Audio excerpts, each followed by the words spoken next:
All right, real quick, let's talk about idealism versus realism, right? Being idealistic versus being realistic. And really the simplest way to break this down is red pill versus blue pill. And one thing you'll find is most people who are blue pill tend to be what? Idealists, right? If you're blue pill, you're not a realist. You're not living in reality. You're living in fantasy land. You're living in a delusion. Your feet are not on the ground, right? You are intrinsically an idealist. You're an idealist, right? Where you idealize things. You see things as you want to see them versus how they actually are, right? Really, which keeps you from seeing the truth. And, and probably the only positive of this is it keeps you from seeing the ugliness. You don't have to see the ugly parts of the world or yourself for that matter. You get to live in this delusion, in this bubble that has nothing to do with reality, right? And so much so that you don't want to leave that bubble and you will attack anybody who threatens to burst your bubble, which is why so many people who are idealists constantly attack people who are realists. Right? Or essentially red pill, right? Because that's what the red pill is. It's just the truth. It's just seeing things as they are and not painting it as you want to see it in your head, right? We're not trying to color things or color the world or color people as we want to see them. Instead, we want to see the world and things and experience everything as it actually is. We want to see the truth no matter how ugly it is.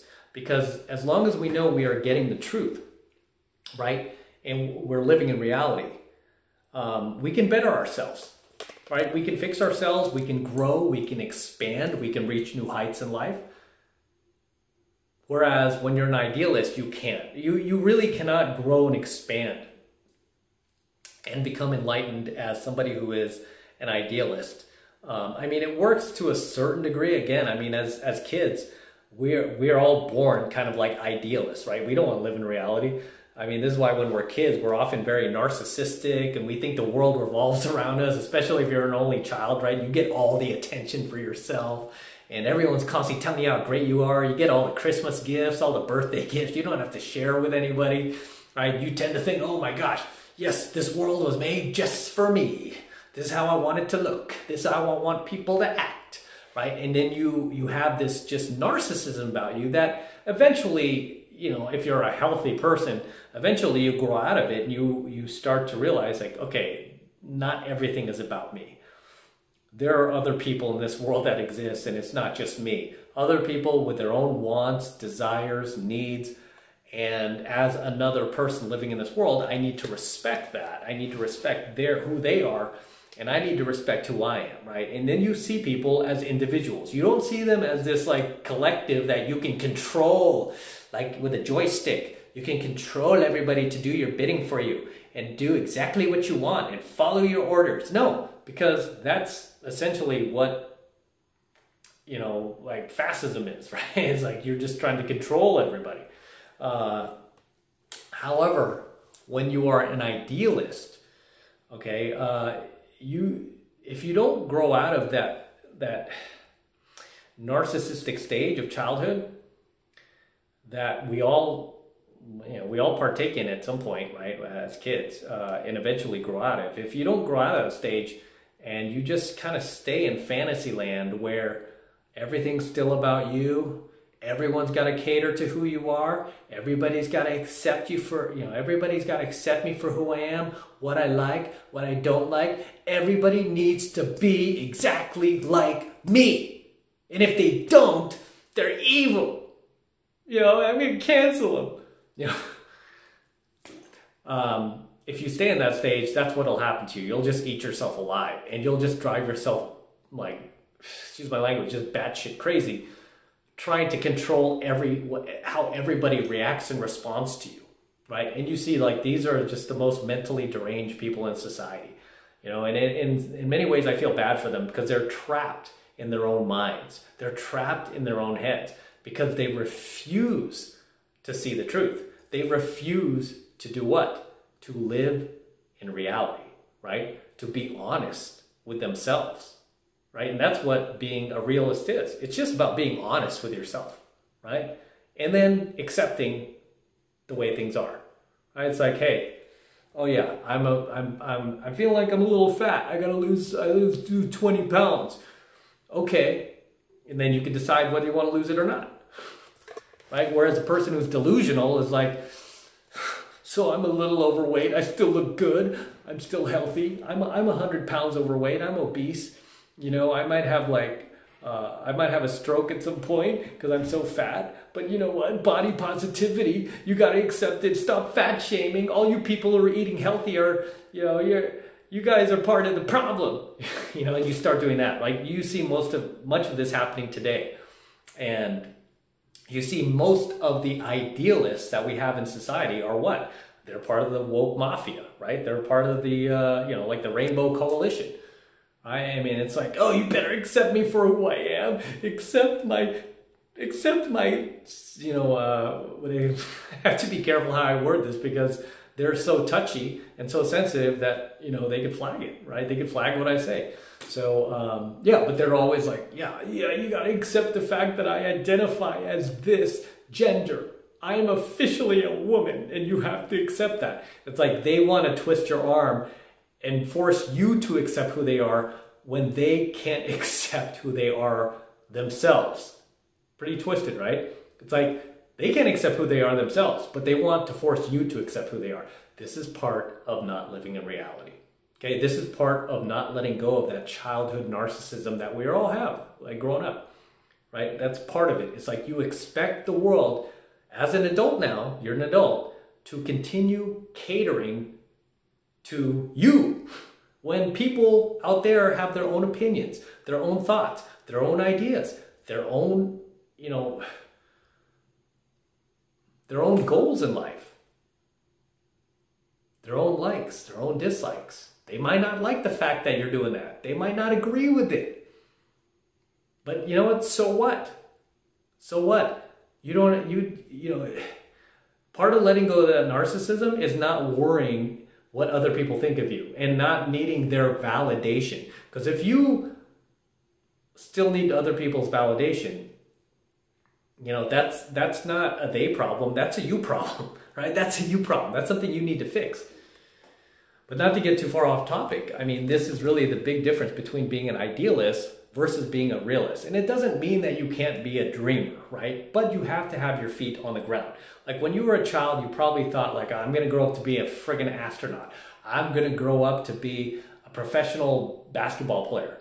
I'm going to grow up to, own the world, right? You might have thought that and your life turned out very different. But now that you're an adult, you have a firmer grasp on who you are, what your strengths are, what your natural talents are, what your weaknesses are, what things that you're just never going to fix. And then you play to that, right? You just play to that, right? The reason why I feel like I've always found something that I ended up becoming successful at is just because I just play to my strengths, right? It's like, yeah, I know I have weaknesses, but I don't, it's like there's certain things I will never fix. And I've done coaching videos on this, by the way. It's called Focus on Your Strengths, not Your Weaknesses. I realize that about myself. There's just things that I'm just not good at. So you know what? I'm going to focus on the things that I am good at, right? And I mean, even when it comes to business now, that's how I create my businesses these days. I focus on the things that I'm naturally talented at, gifted at, and anything that I'm not good at, I try my best not to make it a part of my business. And if I have no choice, you know what I do? I farm it out. I hire people. I hire people who are good at it, right? That I'm not good at it. I just hire people who are talented at it. I'm like, hey, you're naturally talented at this. Come work for me, And we do phenomenal. We do phenomenal, right? But because I don't have such a big ego where I'm like, no, I'm good at everything, man. Microaggression, if you tell me I'm not good, no, I don't care, right? It doesn't offend me. I'm like, I'm willing to accept the fact that I'm not good at things. And this is part of being a realist. As you go, I just accept I'm not good at certain things. But you know what? As I always say, Just do the best you can with what you have, with what God gave you. Because we all have special talents. All of us, every single person out there, even the dumbest mofos you see on the planet, they have something that they're good at, right? Much to your chagrin. You might not like them. There's something that those dudes, even them, are good at. They just have to tap into it and amplify it, right? And stop playing victim. Stop playing victim or looking for an excuse or someone to blame or it's the system or the game is rigged. You know what? The game's always going to be rigged, man, right? The cards are always going to be stacked against you. Sorry to tell you that. You know, cards are always going to be stacked against you. We're living in an unfair world. Okay, you want me to play you a violin? Right? I mean, there's not... you know, I mean, the thing that separates winners from losers is winners just overcome the odds regardless, right? Just regardless, you do the best you can. So you're either you're either crying and whining about stuff, or you're taking action. And when you're a realist, it's a whole lot easier to take action because you know you're being honest with yourself. You're being truthful. You know what your weaknesses are, and you know what your strengths are. People who are I always say ideologists. People who are idealistic are not being honest with themselves. They're lying to themselves. They're living in a delusion. They're living in a fantasy, right? And it doesn't mean you can't have dreams or you can't, you know, have some big lofty goals or anything like that. But you have to have at least 1 foot grounded in reality if you want to start moving forward. You know, and the thing with people who are idealistic is they just don't want to live in reality. They don't want to hear the truth. I mean, they love lies. I mean, you know, I've often said this about modern women. They just love to be lied to. They don't want to hear the truth. Do they want to hear the statistics on being a single mom? No. Because I've done those coaching videos where all I did was point out the statistics from the U.S. Census Bureau. I didn't inject my opinion. I'm just like stating the facts, and you see the comments like, boom, you stupid, you aging pickup artist, you know, it's like, don't you retire? You know, I mean, it's like, okay, they don't want to hear the truth. They just want to hear what makes them feel good, right? That's part of not just, you know, not living in reality. That's just part of being somebody who is idealistic. Like, oh, I could have kids without the dad. It'll be fine. Those statistics don't define me. You know, now you're just not being realistic, right? You're just not being honest with yourself. So it's kind of like saying, you know what, I could be a millionaire someday. Everyone, you know, all I have to do is buy a lottery ticket. There are lottery winners out there. It's like, yeah, but have you seen the odds of winning the lottery? I mean, you know, you can play, but, you know, those odds are like really stacked against you.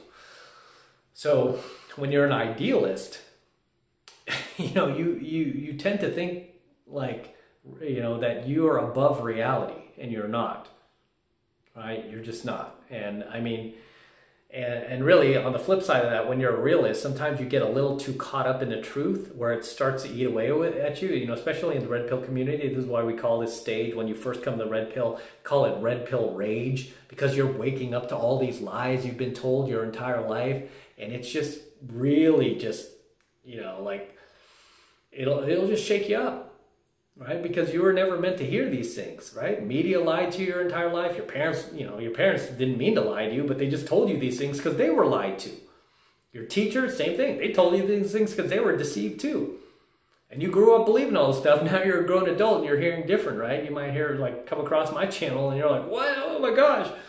You know, and then you go through this red pill rage. But eventually, you know, very quickly you get over that, right? Oh, okay, that's just the way it is. I get it. All right, I'm not going to be deceived by this again. They got me once, they're not going to get me twice, right? But when you're an idealist, you know, and then, oh, by the way, before I jump to that, I mean, and once you go down that rabbit hole of, say, you know, being a realist, the red pill, whatever you want to call it, the truth, you want to hear more truth. You want to start like researching. You become this, you know, excavator, like almost like this archaeologist of information, and you just want to start learning more truths and just like the weirdest things, right? Like, oh, did this ever exist? Or, you know, are there other planets out there? I mean, you just want to know so much more information, and you're willing to accept whatever that truth is. Whereas when you're an idealist, the truth is like freaking shining a light on you. If you know, I mean, it's just like if you're a vampire, right? It's like, oh my God, you know, you don't want to hear the truth at all. You want to live in a lie, right? And this is why, like, when it comes to the woke, you know, the woke mob out there, what does the media do to the people who are woke, who follow them? They just feed them more lies, and they know they're blatantly lying. I mean, because a lot of what they give them, like these like clickbaity headlines, like, oh my gosh, you know, look, another person shot unarmed by the cops, whatever, you know. I mean, they want to make it, they want you to kind of live in this like anger and lie, right? Whereas if you research deeper, you go, oh, well, okay, wait, no, okay, now I see why he was shot. He jumped out of his car and like tried to grab the cop's gun and then pulled out a knife. So yeah, you're gonna get shot, dude. I mean, it doesn't matter who you are. You could be a little old lady and do that and they'll shoot you dead. Right? I mean, it's just like when you live in reality, you'll have a lot more common sense and go, okay, yeah, don't frickin' do stuff like that, right? Or whatever the situation is. I'm just using that as a tiny example, but the left loves the woke mafia, whatever you're going to call them. They love lies, right? They don't want to hear the truth. They don't want to hear statistics. This is why they hate statistics too, because they're true, right? I don't want to hear that. It doesn't apply to me. Stop being so hateful and misogynistic. You know, that's how they'll respond to that, rather than going, okay, yeah, those are some scary facts, man. I got to dig deeper into this, and I got to figure out why this is going on. You know, I don't like that. That's scary. But that is the big difference between being an idealist versus being a realist. And if I've missed anything, please drop your comments below and share anything I might have left out below, anything you'd like to add, any questions you might have, please drop them in the comments below. Always love to see you guys, my comments, and always love to read them. So please feel free to drop your comments below. And for you guys who want to support my work and everything I'm doing here and all this education and red pill enlightenment I'm teaching you, hardcore truths about life without filtering myself at the risk of being canceled, right? Because a lot of what I talk about is not politically correct, but it's true. It's based on reality. It's based on observational reality. Best way to support my work is by becoming a premium subscriber of my premium Alpha Male Secrets channel, which I'm hosting on a private platform away from YouTube, and I'm doing that to protect my content from YouTube in the event they try to shut us down one day. They won't be able to, because we'll be on this private platform that I'm paying for, right? And right now it's only $1 for the entire first month of premium Alpha Male Secrets content from me. So take advantage of it. Right now it's only $1 for the entire first 30 days. So take advantage of it, guys. It's the best way to support my work, and I would greatly appreciate it. So click the link below. It will take you over to my website where you can get signed up right now. It just takes 2 seconds. So do that now, and I'll see you in my next coaching video. I'm out.